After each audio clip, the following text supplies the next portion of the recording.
சங்கீதம் 91. உன்னதமானவரின் மறைவில் இருக்கிறவன் சர்வ வல்லவருடைய நிழலில் தங்குவான்.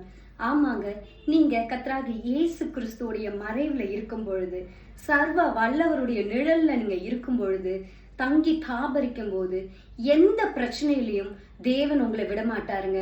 ஒருவேளை உங்களுடைய கால்கள் சறுக்கும் பொழுது தூதர்கள் தங்களுடைய கரங்களால் உங்களை ஏந்தி கொண்டு போவார்கள். அவர் உங்களுக்கு அடைக்கலமும், உங்களுக்கு கோட்டையும், உங்களுக்கு மகா பெரிய துருவமும், உங்களுக்கு நம்பிக்கையுமாய் இருப்பாருங்க. நீங்கள் வேடனுடைய கண்ணிக்கும் பாலாக்கும் கொள்ளை நோய்க்கும் தப்புவிக்கப்படுவீர்கள். எப்ப தெரியுமா?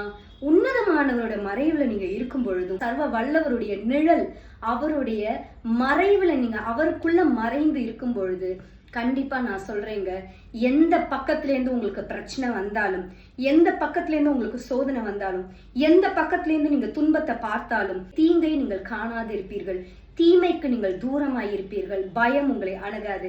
ஏன் தெரியுமா? நீங்க நிழல்ல இருக்கீங்க. யாரோட நிழல் தெரியுமா? உன்னதமான சர்வ வல்லவருடைய நிழல்ல இருக்கீங்க. உலகத்தை படைத்த தேவனுடைய நிழல்ல நீங்க இருக்கும் பொழுது ஒன்றும் உங்களை சேதப்படுத்தாது. God bless you.